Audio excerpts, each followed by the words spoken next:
విదేశాల్లో చదవాలనుకుంటున్నారా? అయితే విదేశ్ కన్సల్టెంట్స్ ని సంప్రదించండి. ఈరోజు ఒక సభ్యురాలు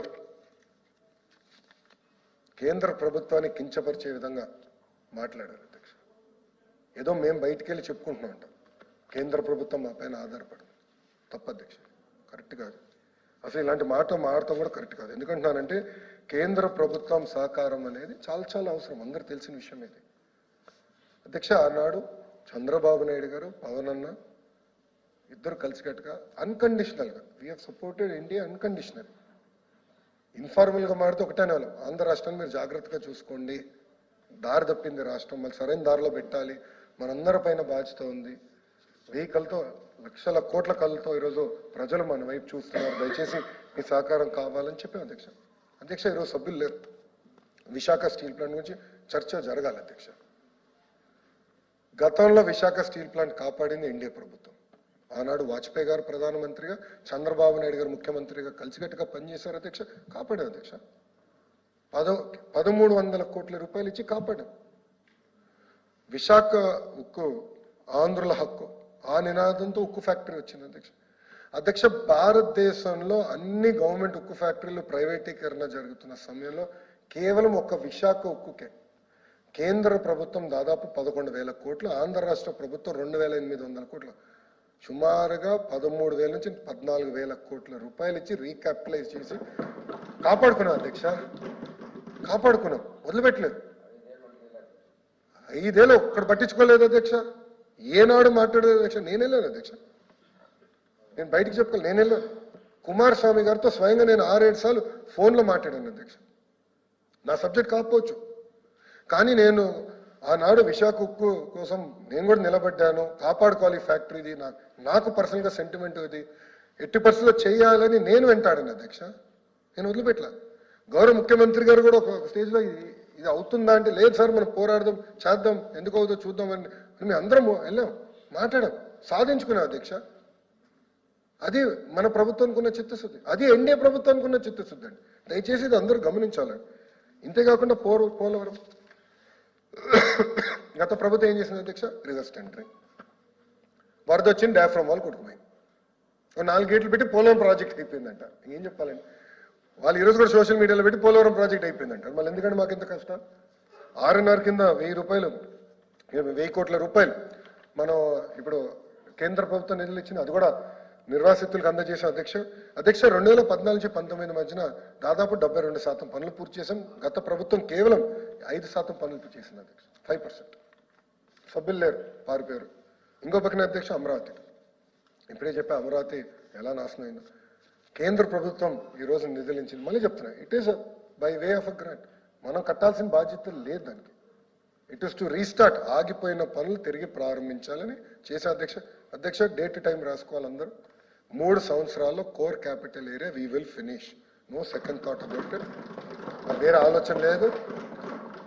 కొత్త అసెంబ్లీకి కౌన్సిల్కి వెళ్ళాలని కోరిక అందరికీ ఉంది. ఆ భవనాలన్నీ చూసాం, మంచి సెంట్రల్ హాల్ కూడా ఉండాలని కోరుకుంటున్నాం. ఎందుకంటే అందరం కలిసికట్టుగా ఆంధ్ర రాష్ట్రం కోసం పనిచేయాలి, అందరి కోరిక అధ్యక్ష. అది అమరావతి మొదటి విడత, అది కూడా చేస్తాం. ఇంతేకాకుండా రైల్వే జోన్ అధ్యక్ష, ఇన్ని మాటలు మాట్లాడుతున్నారు. రైల్వే జోన్కి భూములు కేటాయించలేదు అధ్యక్ష, 5 సంవత్సరాలు భూమి ఇవ్వలేదు అధ్యక్ష.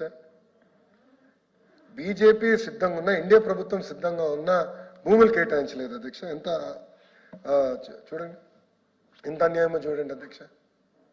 మన ప్రభుత్వ అధికారంలోకి వచ్చిన ప్రజాప్రభుత్వ అధికారంలోకి వచ్చిన భూములు కేటాయించాం.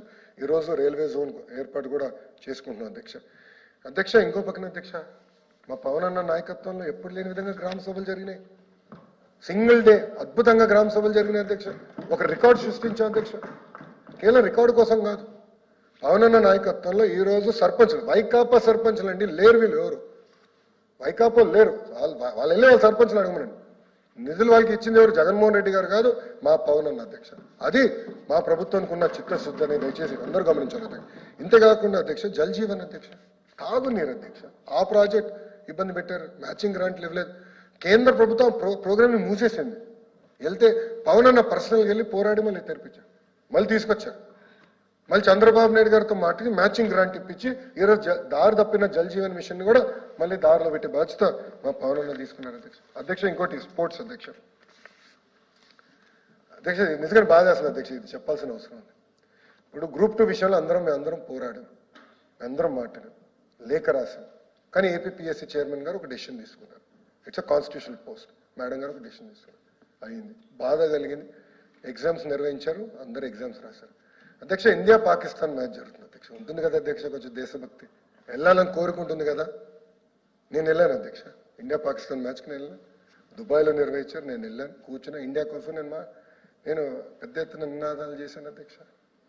అది కూడా ఎగతాలు చేశారు అధ్యక్ష. నేను అక్కడికి వెళ్ళాను. ఎస్, నేను చెప్తున్నాను, ఐసీసీ చైర్మన్ గారు నేను కలిశాను. అహ్మదాబాద్ తర్వాత అతిపెద్ద స్టేడియం భారతదేశం మళ్ళీ కడదాం, అమరావతిలో కడదాం ఆ స్టేడియం అని నేను రిక్వెస్ట్ చేశాను. దానికైనా సహకరించాను, ఒప్పుకున్నాడు. We will do it together అన్నాడు. ఆయన ఇన్ఫాక్ట్ నాకు ఎక్స్ప్లెయిన్ చేశారు ఎట్లా అహ్మదాబాద్ స్టేడియం కట్టారు, ఎంత ఖర్చు పెట్టారు, అది కేవలం క్రికెట్కే కాకుండా ఇతర యాక్టివిటీస్కి ఎలా వాడుతున్నారు కూడా నేను ఎక్స్ప్లెయిన్ చేశారు అధ్యక్ష. అంటే మల్టీపర్పస్గా ఉండాలి, మీరు ఆలోచించండి, అట్లా కట్టండి అని చెప్పారు.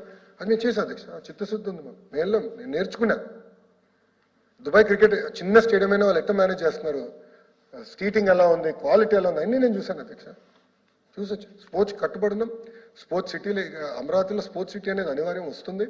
దాంతోపాటు గ్రామ స్థాయి నుంచి నేను శాప్ చైర్మన్ గారితో మాట్లాడాను, ఆంధ్ర క్రికెట్ అసోసియేషన్తో మాట్లాడాను. గ్రామ స్థాయి నుంచి క్రికెట్, అదేవిధంగా ఇంకా 4-5 స్పోర్ట్స్ తీసుకుని మనం ఏర్పాటు చేయాలి, యువతని పెద్ద ఎత్తున మనం లింకప్ చేయాలి లక్ష్యంతో మన ప్రభుత్వం పనిచేస్తుంది అధ్యక్ష. అధ్యక్ష ఇంకోటి, పాదయాత్రలో కూడా, ఎందుకంటే నేను మాడితే హామీల గురించి మాడతారు అధ్యక్ష, కానీ లేరు అధ్యక్ష. వాళ్ళు పాదయాత్రలో పదే ఒక హామీ ఇచ్చాను అధ్యక్ష. ఈరోజు మనం బటన్ నొక్కితే భోజనం ఇంటికి వస్తుంది, బటన్ నొక్కితే నిత్యావసర సరుకులు ఇంటికి వస్తున్నాయి, బటన్ నొక్కితే సినిమా చూడొచ్చు, బటన్ నొక్కితే ఎందుకు ప్రభుత్వం అనేది రావట్లేదు, ఇది మారాలి. సర్టిఫికెట్ల కోసం ఎందుకు ప్రజలు ఎంత ఇబ్బంది పడాలి అని ఆ రోజు చెప్పాను. ఆ రోజు నేను చెప్పాను, ఒక టెక్నాలజీ తీసుకొస్తూ బటన్ నొక్కితే అన్ని మీకు అందించే బాధ్యత మేము తీసుకుంటామని చెప్పాను అధ్యక్ష. ఈరోజు నేను గర్వంగా చెప్తున్నా, 161 ఏదైతే ప్రభుత్వం నుంచి సర్టిఫికెట్లు కానీ అన్నీ అందజేయాలో 161 ప్రోగ్రామ్స్ ఈరోజు వాట్సాప్ ద్వారా మేము నేరుగా అందిస్తున్నాం. ఇంతేకాదు 500 సర్వీసెస్ అందజేయాలి. ప్రజలు ప్రభుత్వ ఆఫీసుల చుట్టూ తిరుగుతాం కాదు, వాళ్ళ ఫోన్లోనే ప్రభుత్వం ఉండే విధంగా మేము పనిచేయాలని లక్ష్యంతో I believe this are next set of reforms అధ్యక్ష. This is governance next generation అధ్యక్ష. అది మేము చేసి తీరుతాం అధ్యక్ష. ఇది కూడా ఎందుకు చెప్తున్నాం అంటే అధ్యక్ష, ఈ ఆలోచన నాకు ఎక్కడి నుంచి వచ్చిందంటే, మాకు మంగళగిరి నియోజకవర్గంలో ఎంపీటీసీ ఎన్నికలు జరిగినాయి అధ్యక్ష. ఏకైక బీసీ మహిళ దూదేకల అమ్మాయి గెలిచింది అధ్యక్ష. గెలిస్తే కాస్ట్ సర్టిఫికేట్ ఇవ్వకుండా వేధించారండి అతన్ని. ఇవ్వలా, కేవలం ఎంపీటీసీ మెజారిటీ వాళ్ళకి లేకపోయినా ఎంపీపీ కైవసం చేసుకోవాలని మా చెల్లికి సర్టిఫికేట్ ఇవ్వలేదు అధ్యక్ష. ఆ రోజు నాకు ఆలోచన వచ్చింది, ఇది ఎవరికి కాకూడదు, ఇలా ఈ ఇబ్బంది ఎవరికి కలగకూడదని ఆనాడు తీసుకున్న నిర్ణయం అధ్యక్ష. యువగలం పాదయాత్రలో మాట్లాడి దాంట్లో బాగా అమలు చేశా. ముందు మీరు చూస్తారు, ప్రభుత్వం కూడా ఒక యాప్ తీసుకొస్తే డైరెక్ట్గా ప్రజల సమస్యలు పరిష్కరించే బాధ్యత, నేరుగా అందించే బాధ్యత మేము తీసుకుంటామని ఈ సభాముఖంగా హామీ ఇస్తున్నా అధ్యక్ష. సుమన్ టీవీలో మీ పర్సనల్ అండ్ బిజినెస్ ప్రమోషన్స్ కోసం కింది నెంబర్కి కాంటాక్ట్ చేయండి.